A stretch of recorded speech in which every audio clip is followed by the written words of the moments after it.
hello.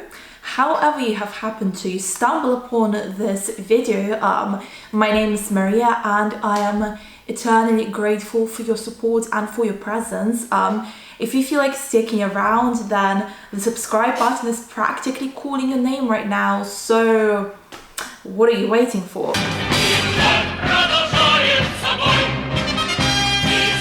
So it looks like this room is very tidy right now, but I'll let you into a little secret.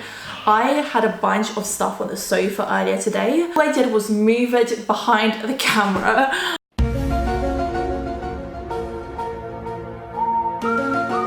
So today's video is actually going to be a bit of a hashtag story time. Funny thing, back in around 2014, storytime YouTube was a thing that got me into consuming YouTube content on a regular basis in the first place. So isn't this funny? Now I am doing a storytime YouTube video myself. Just have to get my notes up on my phone and turn off my notifications in case my sugar daddies decide to message me mid-video. That wouldn't be very convenient. So basically, with results day coming out very soon and with people starting their UCAS applications, I thought, why not do a video and reflect on my own university application process and maybe show you guys that university application is not always very straightforward. Well, I do have to admit that within the context of my life, nothing is ever straightforward. I always end up in many interesting situations. So I am a history undergraduate at the University of Oxford. I have just finished my first year. I will be starting my second year in October. So today I will be spilling all the tea on how I got to this point and how my life has managed to turn out this way. Well, there's not really that much tea, it's just me being an idiot and making a bunch of bad decisions that ultimately led to a decent outcome. Saying tea is trendy nowadays. As stories usually go, I am going to start at the very beginning. Since I was very young, I have always dreamed about going to the University of Oxford. But in all seriousness, I remember being in around year 5, year 6, fantasizing about going to Oxford just because, I don't know, people always ask me how and why I decided that I wanted to go to Oxford, and I don't think there's a straightforward answer. It just always held a special place in my imagination, and you know, it's a very good university. I'm very passionate about academia, and as I have now learned, it's a very academically rigorous place. I would say that I got quite serious about it in around year 11. I knew that I potentially wanted to apply to Oxford, and I worked really hard to get really good grades in my GCSEs. I am going to now share my grades just because people do ask me about this quite a lot. I just want to let you know that first of all, I'm not trying to flex, and secondly, whilst grades are important, they are only one part of the application. As I will explain in a second, when you apply to Oxford or Cambridge, there are many different things that factor into your overall performance and that determine how likely you are to get in. One second, I really need to open the window because I am starting to sweat profusely in this room. I'm back from opening the window. Did you all miss me? I really hope this doesn't lead to a bunch of background noise that distracts from my very fascinating story.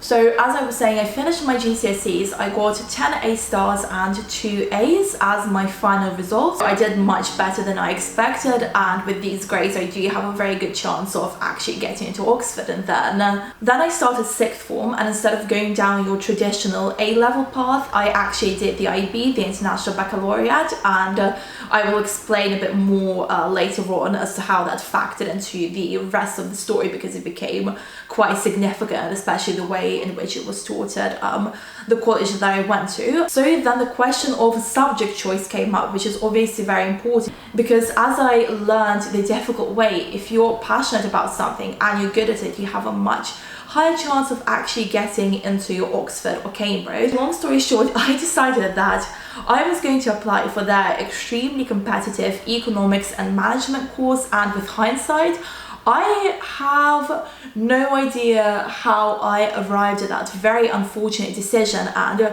I remember the IB coordinator at my college. He was definitely one of the best teachers that I've ever had, and if you're somehow watching this right now, then are you proud of me? I wish he would have been a bit more forward with his concerns. He was just like, you know, kind of beating around the bush and saying, oh, how comes you want to do economics? What actually makes you passionate about it? Have you considered doing something else such as history? But you know, I am a Taurus. If you like to think in terms of astrology, one of my main characteristics, which is both a blessing and a curse, is that once I set my mind on a decision, I kind of keep pursuing that path until it massively backfires. I think the reason why I chose to do economics and management was first of all because it's quite lucrative in terms of the careers it opened up, and it's funny because now I have completely changed my mind in terms of what I want to do with my future, but that's a completely different story, I tell ya. And also I knew other people that were applying to do economics or economics and management. I actually went to the Oxford Unique Summer School and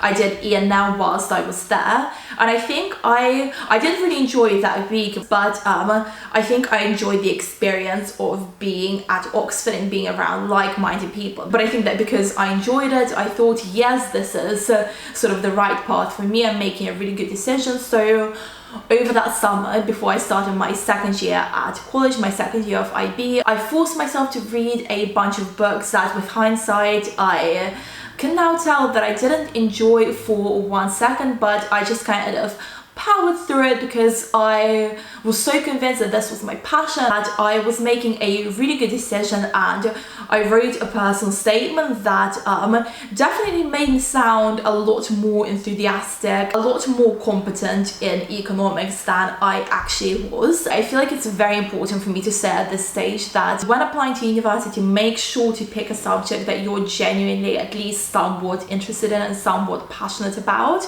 because it will come across in your application process. Obviously within reason, make sure that it's a good compromise between something that you're good at and something you're passionate about, something that supplements the career pathway that you want to take. I mean, at the end of the day, Teresa May did geography. She actually, funny fact, she actually went to the college that I'm at now in Oxford at St Hugh's, and she ended up being Prime Minister. I mean, a very questionable Prime Minister, but a PM nonetheless. So for most subjects, I'm sorry if I keep like changing my hairstyle throughout this video, I don't know what to do with this, so I'm just gonna alternate, I suppose. So for most subjects at Oxford and Cambridge, you have to do some form of admissions test, economics and management included. So after writing my personal statement, I did that, and it was an absolute disaster. I walked out and I thought that was literally the worst exam that I've ever done thus far in my life. I did find out my mark later on, and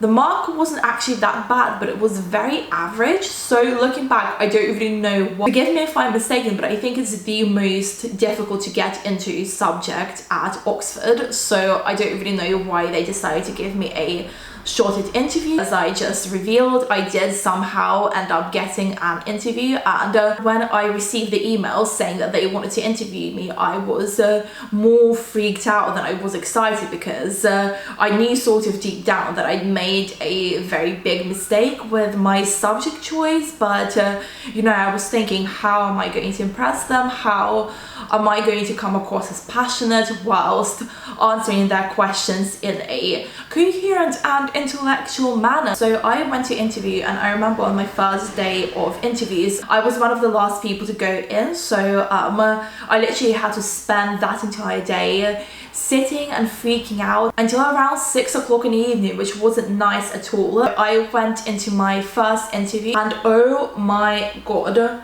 I still get such bad, you know, that feeling when you just remember something really so profoundly cringy and so profoundly embarrassing that you still, even though it was years ago, you still kind of shrivel up inside. I still get that feeling, but times 100 when looking back on this interview experience. Basically, I just got so nervous because I knew that I didn't know what I was talking about, that I just completely forgot how to speak English. If you can't tell by now from the accent, English is not my first language. And I'm not just making this up. When I phoned up my best friend after the interview, she said, "Maria, why do you sound so Russian all of a sudden?" And I was like, I guess this is just the impact that anxiety has on me. It brings out my inner Russian. But yeah, I remember they were asking me a question about education, and I was trying to say the word school and I just couldn't pronounce it. So I just sat there trying to pronounce the word school for a solid 30 seconds, but no sound was coming out of my mouth. And yeah, it was just, that basically summarizes it. Then I had a second interview at the same college, which wasn't much better at all. They just gave me this graph and they asked me a couple of questions about it.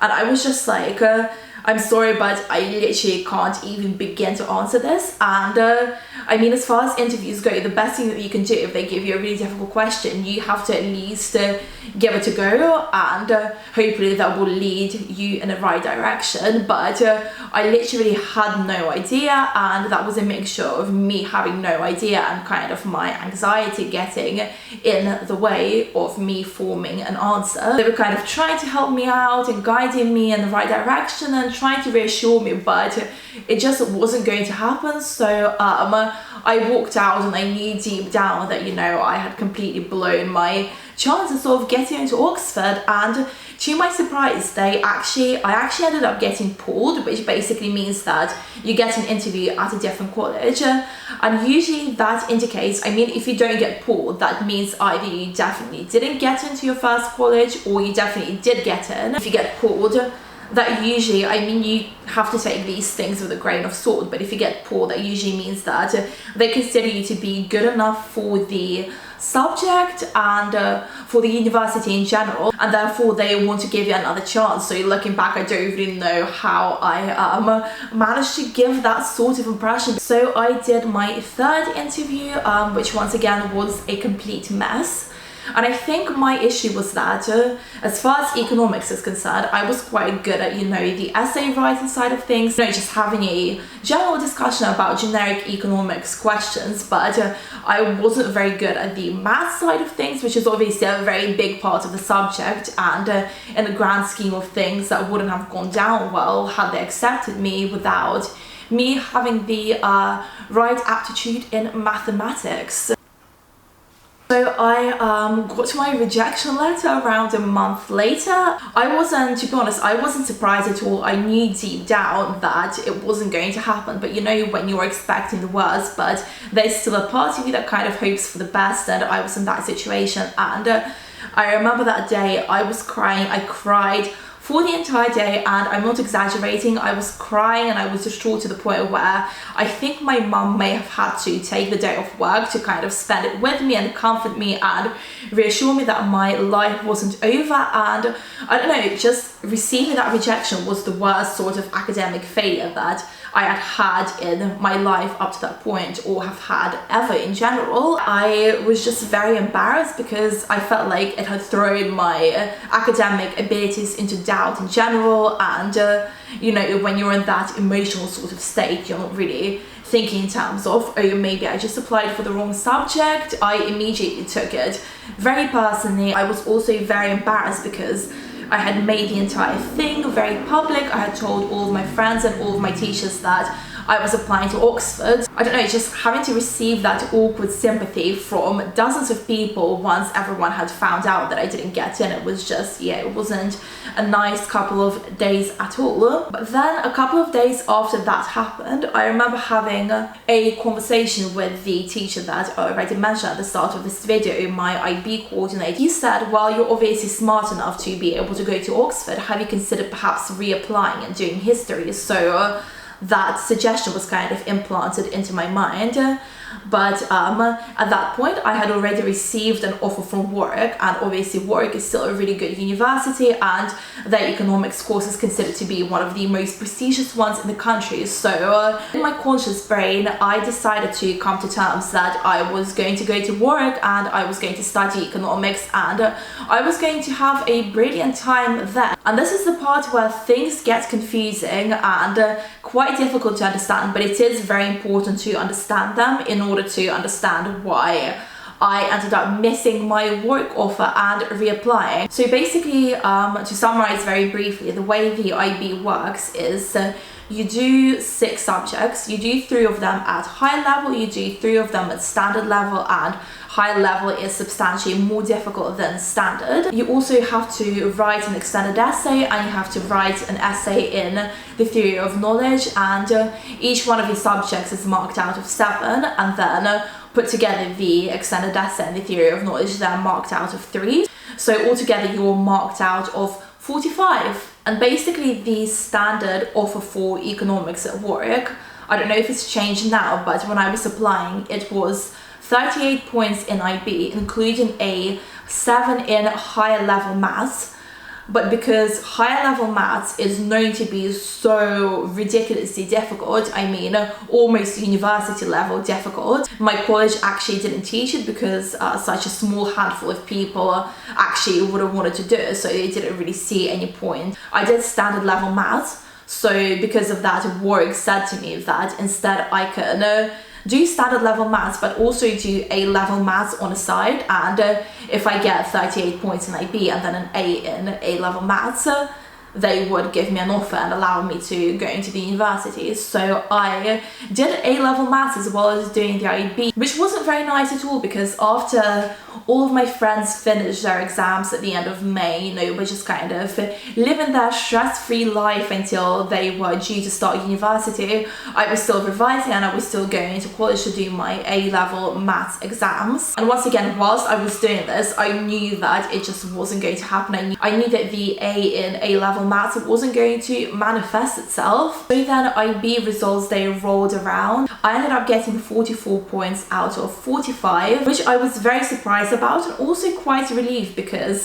by that point A-level maths exams had finished. I knew that they didn't go well enough for me to get an A overall, but I was kind of thinking along the lines of, even if I miss the A by a couple of marks, I can still phone up the university and say, look, I didn't quite meet this part of my offer, but I exceeded the other part of the offer quite substantially, and I was just hoping that they would still let me in. Guess what? My camera battery just died. I mean, if you've seen any of my previous videos, you know that I have a tendency to do this. Okay, so next up is A-level results day, and this was almost as emotional as my Oxford rejection day. I'm sorry, I'm just having way too much fun with the spinny chair, and am I even in focus? Brilliant.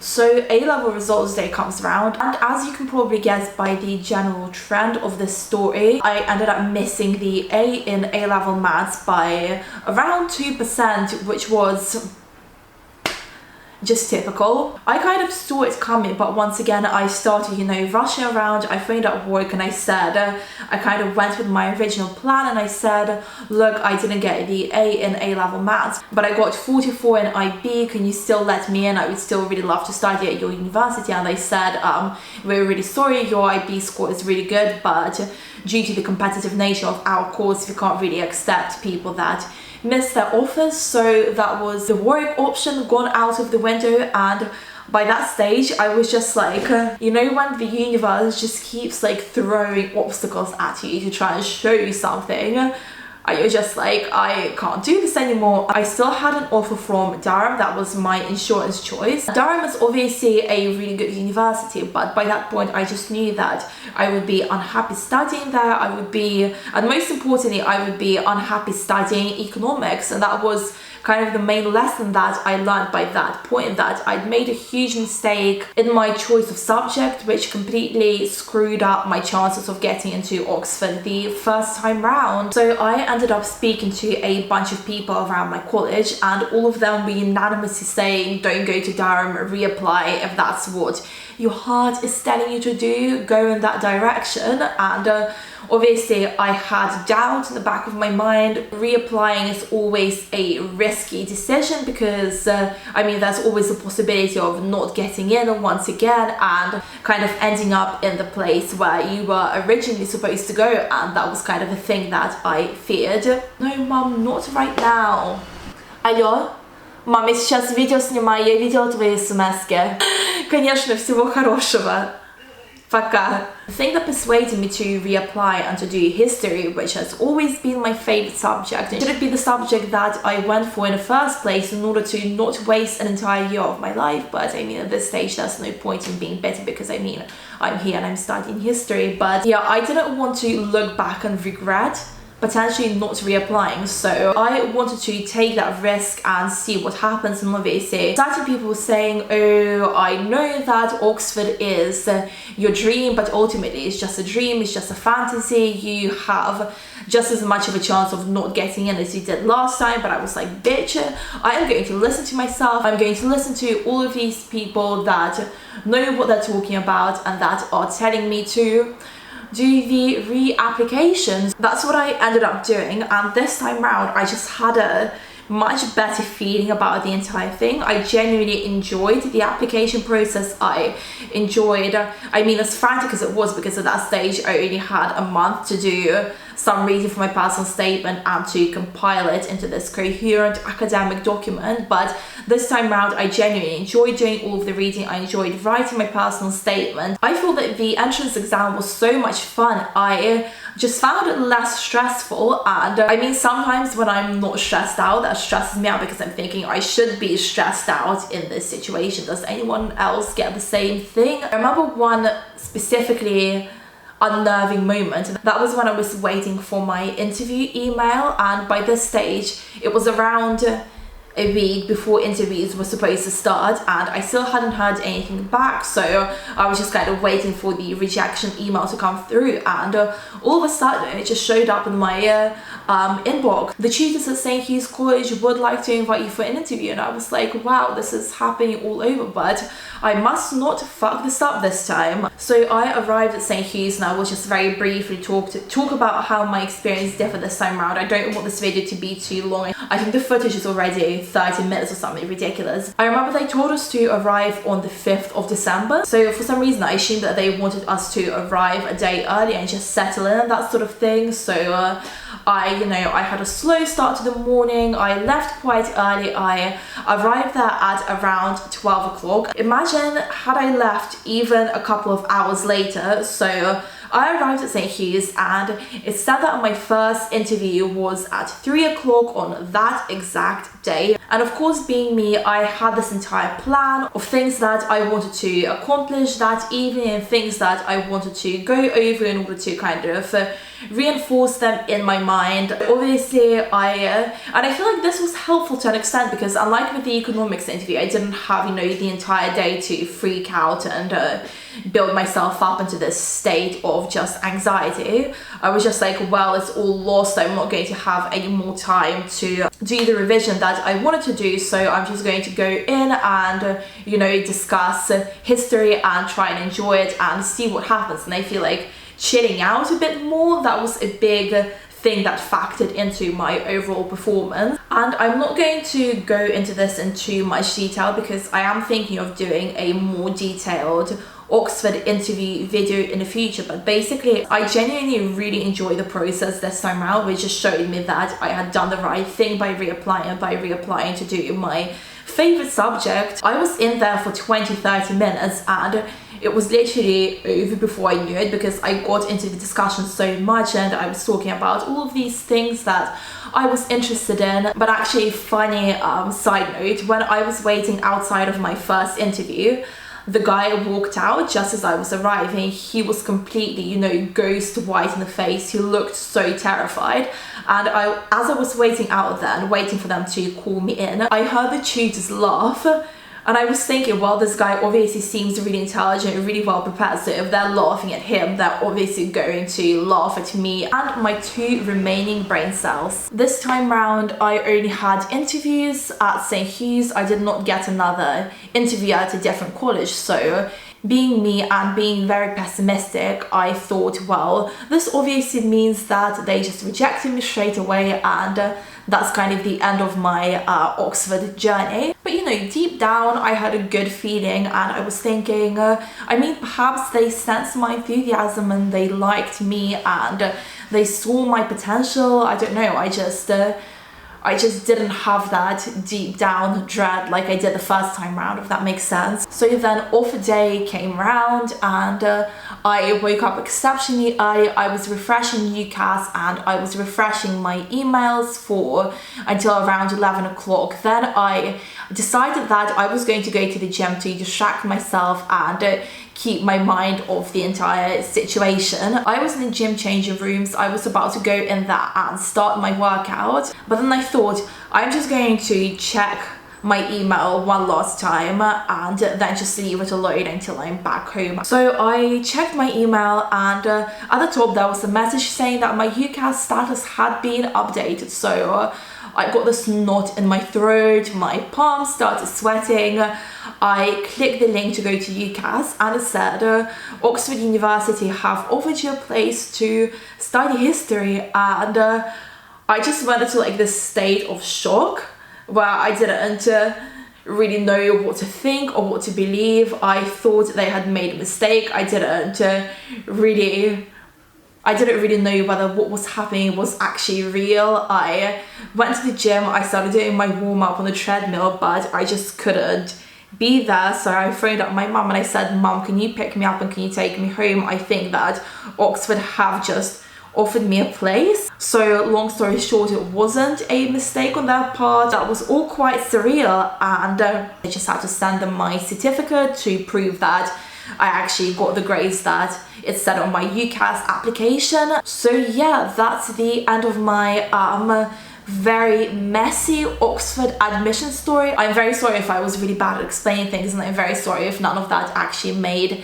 any sense. And hopefully you've managed to learn something useful from this video, which should tell you a lot about what not to do if you're looking to apply to Oxford or really any other university. And another thing that I feel like I really need to say in this video is that if you really want to apply to one of these prestigious universities, but you have all of these limiting beliefs that are holding you back, such as, oh, my background isn't good enough, my grades aren't good enough, I get anxious in interview situations, don't let those hold you back, and within reason you should really just go for it and, you know, see what happens. You might get in, which is great, you might not get in, which is not the end of the world, because there are so many other pathways that you can take, reapplication being one of them. I mean, I don't have a private education background. I went to a very average secondary school, a very average college for sixth form, and I made a mistake as big as applying for the wrong subject. And I guess that kind of teaches you that sometimes rejection, okay, this is about to get deep, but